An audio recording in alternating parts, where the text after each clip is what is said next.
မင်္ဂလာပါရှင်ဒီဗီဒီယိုလေးရဲ့အဓိကအကြောင်းအရာကတော့ Napoleon Hill ရဲ့နာမည်ကျော် Think and Grow Rich စဉ်းစားပါကြွယ်ဝချမ်းသာအောင်လှုပ်ဆောင်ပါဆိုတဲ့စာအုပ်ထဲကဘဝကိုပြောင်းလဲစေနိုင်တဲ့အောင်မြင်ရေးနည်းလမ်းတွေကိုနားဆင်ရမှာဖြစ်ပါတယ်ရှင်အောင်မြင်မှုစီကိုတဆင့်ပြီးတဆင့်တက်လှမ်းနိုင်မှုအကူအညီပေးမယ့်အကြောင်းအရာတွေဖြစ်လို့လုံးဝလက်မလွတ်သင့်ပါဘူးနော်ငွေကြေးချမ်းသာဖို့တသက်မဟုတ်ဘဲဘဝရဲ့ခန္ဓာတိုင်းမှာအောင်မြင်မှုကိုတည်ဆောက်နိုင်မဲ့စိတ်နေသဘောထား mindset ကိုတည်ဆောက်နိုင်မှုဖြစ်တာကြောင့်ဘဝအတွက်အရေးကြီးတဲ့သတင်းစကားတွေဖြစ်ပါတယ်။အေးတို့အဆုံးထိတူတူနားဆင်ကြည့်ရအောင်နော်။ပထမဆုံးအနေနဲ့ကတော့အတွေးတွေရဲ့စွမ်းအား the power of thought အကြောင်းဖြစ်ပါတယ်ရှင်။ဘဝမှာဖြစ်တည်နေတဲ့အရာအလုံးရရှိထားတဲ့အောင်မြင်မှုတိုင်းကအတွေးတစ်ခုကနေစတင်ခဲ့တာလို့Napoleon Hill ကရှင်းပြထားပါတယ်။အောင်မြင်မှုပထမဆုံးလိုအပ်တာကတကယ်လိုချင်တဲ့အရာကဘာလဲဆိုတာတည်တည်ချာချာသိတာဖြစ်ပါတယ်။ဘယ်လိုမျိုးလဲဆိုရင်ညအိမ်မရလောက်သည့်အထိစိတ်ထဲမှာဆွဲဆွဲလန်းလန်းဖြစ်ချင်နေတဲ့ဆန္ဒမျိုးပါ။ဒါကိုပြင်းပြတဲ့ဆန္ဒ burning desire လို့ခေါ်ပါတယ်။ဥပမာThomas Edison ကပတ်စံမရှိအဆက်အသွယ်မရှိပေမဲ့သူ့မှာပြင်းပြတဲ့ဆန္ဒရှိခဲ့လို့အောင်မြင်ခဲ့တာကိုပုံမြင်အနေနဲ့ဖော်ပြပေးထားပါတယ်။ကိုဘာဖြစ်ချင်တာလဲဆိုတဲ့သေချာတဲ့ရည်မှန်းချက်ကိုတိတိကျကျရေးချပါ။ချမ်းသာခြင်းနဲ့ဆိုတာကရေပုံရဆန်ပါတယ်။အဲ့ဒီအစားတိကျဖို့အတွက်ဒီ12လအတွင်းမှာလုပ်ငန်းတစ်ခုတည်ဆောက်ပြီးဒေါ်လာ1သိန်းရှာမယ်။စသဖြင့်သတ်မှတ်တာမျိုးဖြစ်ရပါမယ်။ဒုတိယအချက်ကတော့ faith and auto suggestion မှာfaith ယုံကြည်ခြင်းဆိုတာကကိုလိုချင်တဲ့အရာကိုအောင်မြင်အောင်လုပ်နိုင်စွမ်းရှိတယ်လို့ယုံကြည်တာပါဒါကကိုယုံကြည်မှုတိဆောက်တာဖြစ်ပါတယ်ကိုတောင်မယုံကြည်နိုင်ရင်ဘယ်သူကမှကိုယုံကြည်မှာမဟုတ်ပါဘူးအခက်ခဲတွေကြုံလာရင်တောင်ရှေ့ဆက်ဖို့ခွန်အားပေးတာကဒီယုံကြည်မှုပဲဖြစ်ပါတယ် auto suggestion ဆိုတာကတော့စိတ်ကိုအပြုသဘောဆောင်တဲ့အတွေးတွေ affirmations ရွတ်ဆိုမှုတွေနဲ့ထက်ခါတလဲလဲအစာဖြည့်သွင်းခြင်းဖြစ်ပါတယ်ရှင်အပြုသဘောဆောင်တဲ့စကားတွေရွတ်ဆိုပေးရမှာပါဥပမာငါရဲ့အင်္ဂလိပ်စကားပြောနိုင်စွမ်းကတစ်နေ့တခြားပိုကျွမ်းကျင်လာနေပြီငါရဲ့ပြောနိုင်စွမ်းကိုငါယုံကြည်တယ်စသဖြင့်အတန်ထွက်ပြီးနေ့တိုင်းထက်ခါတလဲလဲပြောပါဒီလိုလုပ်တာဟာကိုယ့်ရဲ့စိတ်ထဲမှာအောင်မြင်မှုကိုယုံကြည်လာစေပြီးအဲ့ဒီအောင်မြင်မှုရစေဖို့အတွက်အပြုအမူတွေကလည်းလိုက်ပါလာပါလိမ့်မယ်တတိယချက်ကတော့စိတ်ကူးဉဏ်နဲ့ဗဟုသုတကြွယ်ဝမှုပါNapoleon Hill ကစိတ်ကူးဉဏ်ကိုစိတ်ရဲ့အလုပ်ယုံ The Workshop of the Mind လို့ခေါ်ပါတယ်စိတ်ကူးထဲမှာကိုလိုချင်တဲ့အိမ်လုပ်ငန်းဘဝပုံစံကိုရှင်းလင်းပြတ်သားတဲ့စိတ်ပိုင်းဆိုင်ရာပုံရိပ်အဖြစ်ဖန်တီးပါအဲ့ဒီအောင်မြင်မှုကိုရရှိတဲ့အခါခံစားရမယ့်ပျော်ရွှင်မှုဂုဏ်ယူမှုကိုခံစားကြည့်ပါဒီလိုမြင်အောင်တာဟာကိုယ့်ရဲ့စိတ်နဲ့ခန္ဓာကိုယ်ကိုအောင်မြင်မှုအတွက်ပြင်ဆင်ပေးပါတယ်ဒါကို visualization လို့ခေါ်ပါတယ်ရှင်ပုံဖော်တဲ့နေရာမှာတိကျတဲ့ပုံရိပ်ဖြစ်ဖို့လိုပါတယ်ဥပမာချမ်းသာတယ်ဆိုတာထက်ဘလို့ချမ်းသာတာလဲဒီဇိုင်းလှလှပပစောက်ထားတဲ့ကိုယ်ပိုင်အိမ်ကြီးမှာနေထိုင်နေတာစသဖြင့်တိတိကျကျမြင်အောင်ပါဘုသူတအနေနဲ့ကတော့နယ်ပယ်အသီးသီးကဘဟုတုတအားလုံးကိုသိဖို့မလိုပါဘူးကိုယ့်ရဲ့ရည်မှန်းချက်နဲ့ဓာတ်ရိုက်သက်ဆိုင်တဲ့အထူးပြုနယ်ပယ်မှာကျွမ်းကျင်အောင်သင်ယူဖို့ကအရေးကြီးပါတယ်Albert Einstein ကယူပဗေဒမှာ Warren Buffett ကယင်းနှမြုပ်နှံမှုမှာကျွမ်းကျင်တယ်လို့မျိုးကိုလည်းကိုယ့်နယ်ပယ်တစ်ခုကိုရွေးချယ်ပြီး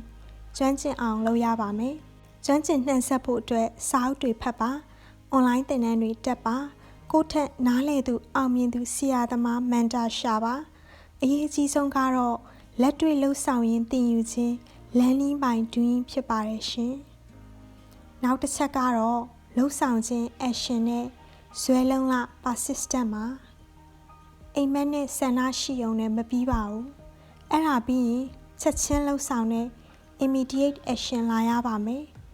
ရှင်းလင်းပြတ်သားတဲ့အစီအစဉ် clear plan နဲ့ချက်ချင်းလှုပ်ဆောင်တာကဆန္ဒတွေပြေဝဖို့လိုအပ်တဲ့အရာပါ အရာအလုံးကိုတပြိုင်နက်တည်းသိမြင်ဖို့မကြိုးစားပါနဲ့နေတိုင်းသေးငယ်တဲ့ခြေလမ်းတွေကနေစတင်မှာချက်ချင်းလှုပ်ဆောင်တာကအရှိန်အဟုန်ကိုဖန်တီးပေးပါတယ်ဥပမာ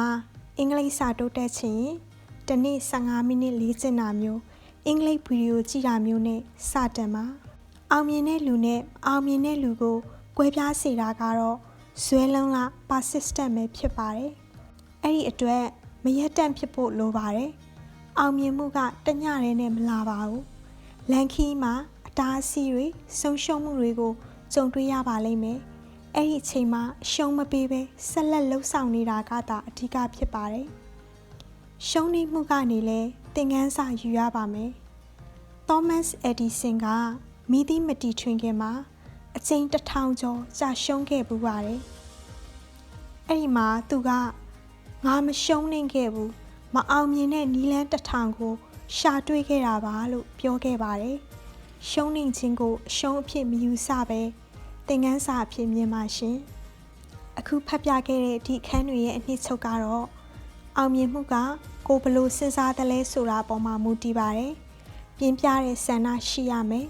ယုံကြည်မှုတည်ဆောက်ပြီးအပြုသဘောဆောင်တဲ့စကားတွေနဲ့စိတ်ကိုအာဟာရဖြစ်ရမယ်စိတ်ကူးညံတဲ့အောင်မြင်မှုကိုမြင်အောင်ကြည့်ရမယ်ကိုယ်ရည်မှန်းချက်နဲ့သက်ဆိုင်တဲ့နယ်ပယ်မှာဘဟုတုတကျွယ်ဝရမယ်ချက်ချင်းလှုပ်ဆောင်ပြီးဇွဲလုံးလားနဲ့မယမနာဆက်လှုပ်ဆောင်ရပါမယ်ရှင်ဒီအချက်တွေကနေတဆင့်ဒီနေ့အတွက်ကိုစိန်ခေါ်လိုက်ပါကိုဘဝကိုပြောင်းလဲနိုင်တဲ့အကောင်းဆုံးအချိန်ကအခုပဲဖြစ်ပါတယ်စင်ကြေပေးတာကိုရက်ပြီးကိုအိမ်မက်တွေကိုစတင်အကောင့်ထဲပေါ်လိုက်ပါကိုဆက်လက်လှမ်းနေတဲ့၍အောင်မြင်မှုကမလဲမသွေရောက်လာပါလိမ့်မယ်ရှင်အောင်မြင်မှုတွေနောက်ထပ်အရေးကြီးတဲ့အချက်ကတော့ Mastermind Group စနစ်တကျစီမံခန့်ခွဲစုပေါင်းထားတဲ့အဖွဲ့ပါနပိုလီယန်ဟီးကဘယ်သူမှတယောက်တည်းအကြီးကျယ်အောင်မြင်နိုင်မှာမဟုတ်ဘူးလို့ရှင်းပြပါတယ် Mastermind Group ဆိုတာရည်မှန်းချက်တူသူတွေချင်းအားပေးကူညီကြသူတွေနဲ့ဗဟုသုတဝေမျှသူတွေစုပေါင်းဖွဲ့စည်းထားတဲ့အဖွဲ့ပဲဖြစ်ပါတယ် Mastermind Group ရဲ့အားသာချက်တွေကတော့အကြံဉာဏ်တွေပေါင်းစပ်လိုက်တဲ့အတွက်လူတစ်ယောက်ရဲ့အတွေးထက်အများရဲ့အတွေးတွေပေါင်းစပ်မိသွားပြီးပိုထူးခြားတဲ့အကြံဉာဏ်တွေရရှိလာမှာဖြစ်ပါတယ်ပြဿနာဖြေရှင်းတဲ့အခါမှာလည်းတယောက်တည်းဖြေရှင်းမရနိုင်တဲ့ပြဿနာတွေကိုအဖွဲ့နဲ့တိုင်ပင်ဆွေးနွေးခွင့်ရတဲ့အတွက်ပိုကောင်းတဲ့ဖြေရှင်းနည်းတွေရရှိစေပါတယ်အဖွဲ့ကကိုယ့်ကိုအားပေးထောက်ခံမှုပေးပြီးခက်ခဲတဲ့အချိန်တွေမှာရှေ့ဆက်ဖို့လှုံ့ဆော်မှုပေးပါတယ်ဒါကြောင့်စိတ်ခွန်အားလည်းရမှာအသေးချပါအဖွဲ့ဝင်တွေရဲ့ဗဟုသုတတွေကိုအပြန်အလှန်မျှဝေခြင်းအပြင်လည်းတင်ယူမှုအခွင့်အလမ်းတွေပိုရလာပါတယ်ရှင်ဒီလို Mastermind Group ကိုဖွဲ့စည်းဖို့ဆိုရင်ကိုယုံကြည်ရတဲ့ကိုနဲ့ရည်မှန်းချက်ပန်းနိုင်တူတဲ့ပညာရှိသူအတွေ့အကြုံရှိသူတွေကိုရှာဖွေပါသူတို့နဲ့ပုံမှန်တွေ့ဆုံပြီးအချင်းချင်းကူညီဖို့သဘောတူညီချက်ယူပါတယောက်တည်းရှောက်လန်းနေတာမဟုတ်ဘူးဆိုတဲ့အသည့်ကအောင်မြင်မှုခရီးမှာကြီးမားတဲ့အထောက်အကူဖြစ်ပါတယ်နောက်တစ်ချက်ကတော့လိန်စွမ်းအားအသွင်ကူးပြောင်းမှုဒီအခန်းကတော်တော်လေးစိတ်ဝင်စားဖို့ကောင်းပါတယ်နပိုလီယန်ဟီးကလူတွေမှာရှိတဲ့လိန်စွမ်းအား sex energy ကအင်မတန်အားပြင်းတဲ့ဖန်တီးမှုစွမ်းအင် creative force တစ်ခုဖြစ်တယ်လို့ဆိုပါတယ် sex transmutation ဆိုတာတာမန်အားဖြင့်လိင်ပိုင်းဆိုင်ရာအသုံးချမှုကိုဖန်တီးမှုဒါမှမဟုတ်အောင်မြင်မှုစီဦးတည်တဲ့တခြားရည်ရွယ်ချက်တွေအတွက်အသုံးပြုဖို့အသွင်ပြောင်းလဲတာကိုဆိုလိုပါတယ်။သမိုင်းတစ်လျှောက်မှာအကြီးမြတ်ဆုံးအောင်မြင်ခဲ့သူတွေဟာသူတို့ရဲ့လိင်စွမ်းအားအမြင့်ဆုံးအချိန်အသက်40က60ကြားအရွယ်မှာသူတို့ရဲ့စွမ်းအင်ကိုလုပ်ငန်းအမှုပညာအတွေးအခေါ်စတဲ့တခြားသောရည်မှန်းချက်တွေအတွက်အသုံးချခဲ့ကြတယ်လို့ Hill ကဖော်ပြပါတယ်။ sex energy ကဖန်တီးမှုအတွက်တွန်းအားပါလိင်စိတ်ဆန္ဒကလူသားတွေရဲ့အပြင်းထန်ဆုံးစိတ်ခံစားမှုဖြစ်ပါတယ်။ဒီစွမ်းအင်ကိုထိန်းချုပ်ပြီးအောင်မြင်ခြင်းနဲ့ပြင်းပြတဲ့ဆန္ဒစီကိုလမ်းကြောင်းပြောင်းလိုက်တဲ့အခါအဲ့ဒီကတဆင့်ဖန်တီးနိုင်စွမ်းတဲ့ဇွဲလုံးလားကိုအမခန်းမြင့်တင်ပေးနိုင်ပါတယ်။ဒီစွမ်းအင်ကိုအကောင်းဆုံးအသွင်ကူးပြောင်းမှုအတွက်ဉာဏ်ပညာရည်ရွယ်ချက်တင့်လျောက်ပတ်မှုတရားမျှတမှုချစ်ချင်းမေတ္တာစတဲ့အခြားသောစိတ်ခံစားမှုတွေနဲ့ပေါင်းစပ်ဖို့လိုအပ်တယ်လို့လည်းရှင်းပြထားပါတယ်။အတူချုပ်ပြောရရင် ဒီအခန်းကနေရတဲ့သင်ခန်းစာကတော့ကိုယ့်ရဲ့ရုပ်ပိုင်းဆိုင်ရာစွမ်းအင်ကိုစိတ်ပိုင်းဆိုင်ရာနဲ့အောင်မြင်ရေးဆိုင်ရာရည်မှန်းချက်တွေစီဥတီလမ်းညွှန်ပေးဖို့ဖြစ်ပါတယ်။နောက်ထပ်ရှင်းပြထားတာကတော့အုံနောက်နဲ့စတ္တမအာယုံအကြောင်းပါ။ Hill ရဲ့အဆိုအရလူအုံနောက်ကတွေးခေါ်မှုစင်တာတသက်မဟုတ်ဘဲစွမ်းအင်လက်ခံဆက်တစ်ခုလည်းဖြစ်ပါတယ်။ကိုယ်စိတ်ကအတွေးတွေကိုထုတ်လွှင့်နေသလို Mastermind Group ကတခြားသူတွေရဲ့အတွေးတွေဒါမှမဟုတ်စัจ java လာတွေကတခြားသောစွမ်းအင်တွေကိုလည်းလက်ခံနေတယ်လို့ဆိုပါတယ်။ Mastermind Group တွေစုဝေးပြီးဆွေးနွေးတဲ့အခါမှာသူတို့ရဲ့အုံနောက်တွေပေါင်းဆက်လိုက်တဲ့အနေနဲ့တတိယအုံနောက်ဒါမှမဟုတ်ပိုပြီးကြီးမားတဲ့စွမ်းအင်နယ်ပယ်တစ်ခုကိုဖန်တီးနိုင်တယ်လို့ယုံကြည်ပါတယ်။စတ္တမအာယုံ The Sixth Sense ကလည်းအောင်မြင်မှုအတွက်တော်ရေးပါတဲ့စွမ်းရည်တစ်ခုဖြစ်ပါတယ်။ဒါကအလိုလိုသိစိတ် intuition ဒါမှမဟုတ်ဉာဏ်လင်းပွင့်ခြင်းလိုမျိုးနားလည်ရခက်တဲ့အရာတစ်ခုပါ။ဒီအာယုံကကိုယ့်ကိုအန်ဒီရကနေကာကွယ်ပေးပြီးကောင်းမွန်တဲ့အခွင့်အလမ်းတွေကိုမြင်အောင်ပြသပေးပါတယ်။စတ္တမအာယုံကိုလေ့ကျင့်ယူဖို့လိုအပ်ပါတယ်။ Hill ဖော်ပြထားတဲ့ပြင်းပြတဲ့ဆန္ဒယုံကြည်ချက်စိတ်ကူးဉဏ်စတဲ့အခြေခံအချက်တွေကိုကျင့်သုံးလာတဲ့အခါဒီအာယုံကသဘာဝအတိုင်းတဖြည်းဖြည်းနိုးကြားလာမှာဖြစ်ပါတယ်။အကြီးမားဆုံးသောခေါင်းဆောင်ကြီးတွေတီထွင်သူတွေဟာဒီစတ္တမအာယုံကိုသုံးပြီးမှန်ကန်တဲ့ဆုံးဖြတ်ချက်တွေချမှတ်နိုင်ခဲ့ကြတာဖြစ်ပါတယ်။အောင်မြင်မှုခရီးမှာရှေ့မတိုးနိုင်အောင်တားဆီးထားတဲ့အဓိကအရာကတော့ကြောက်ရွံ့မှုတွေပဲဖြစ်ပါတယ်။နပိုလီယန်ဟီးလ်ကလူသားတိုင်းကြုံတွေ့ရလေရှိတဲ့အခြေခံကြောက်ရွံ့မှု6မျိုးကိုဖော်ပြထားပါတယ်။အောင်မြင်ခြင်းရင်ဒီကြောက်ရွံ့မှုတွေကိုဖော်ထုတ်ပြီးဖယ်ရှားပစ်ဖို့လိုအပ်ပါတယ်ရှင်။အခြေခံကြောက်ရွံ့မှု6မျိုးကတော့နံပါတ်1ကဆင်းရဲမှကြောက်တာပါ။ဒီကြောက်ရွံ့မှုကနေတဆင့်စိတ်ကူးဉဏ်ကိုဖျက်ဆီးပါတယ်။ဆုံးဖြတ်ချက်မချရဲအောင်တားဆီးပါတယ်။နံပါတ်2ကတော့ဝေဖန်ခံရမှကြောက်တာပါ။လူတွေဘာပြောမလဲဆိုတာကိုစိုးရိမ်ပြီးကိုယ်ပိုင်အတွင်းနဲ့လှုပ်ဆောင်ချက်တွေကိုဖုံးကွယ်ထားမိသလိုဖြစ်ပါတယ်။နံပါတ်3အချက်ကတော့နေမကောင်းဖြစ်မှကြောက်တာပါ။နေမကောင်းဖြစ်မှကြောက်တဲ့အတွက်စိုးရိမ်ပူပန်မှုလွန်ကဲစေပြီးတော့အလုံးလုံးနိုင်စွမ်းကိုရောကြစေပါတယ်။နံပါတ်4ကတော့အချစ်ရဆုံးသူတွေကိုဆုံးရှုံးမှကြောက်တာပါ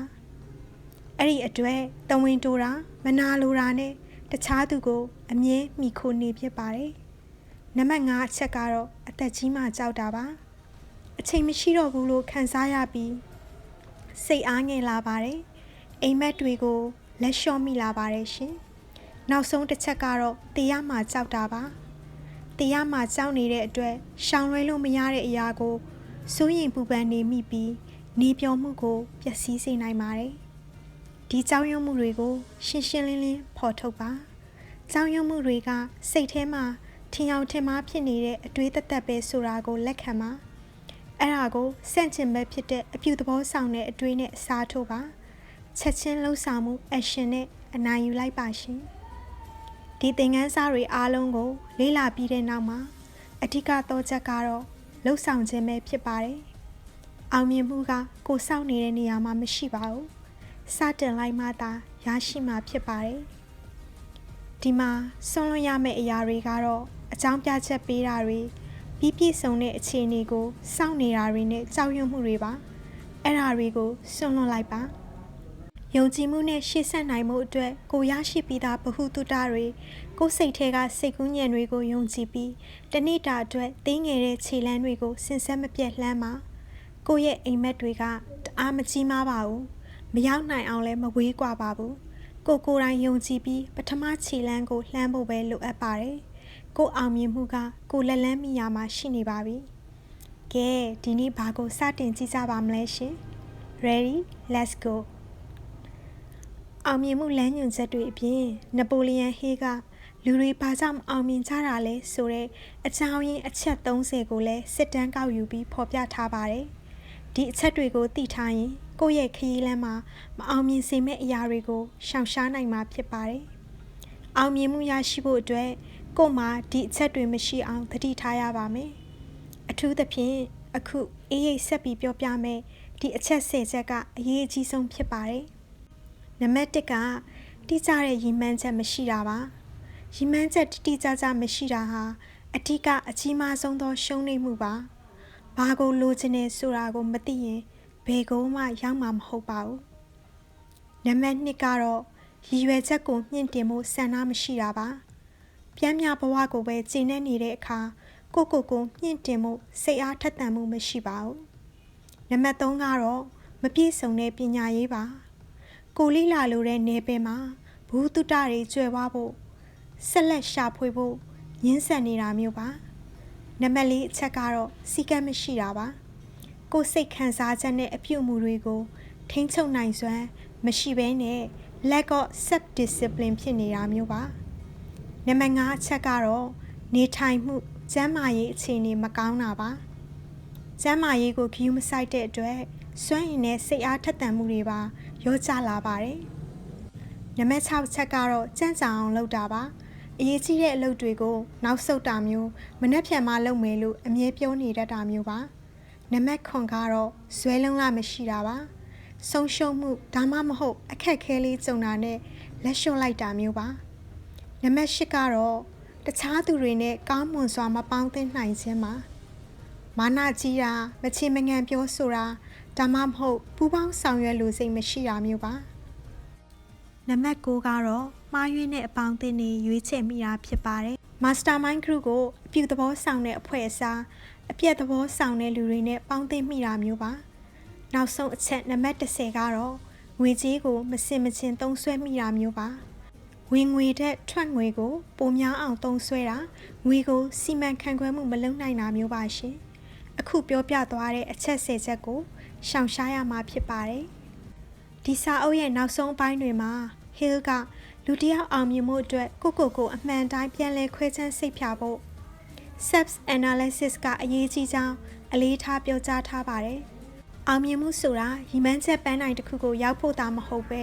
ကိုအမြဲတမ်းတိုးတက်အောင်လှုံ့ဆော်နေတဲ့ဖြစ်စဉ်တစ်ခုဖြစ်ပါတယ်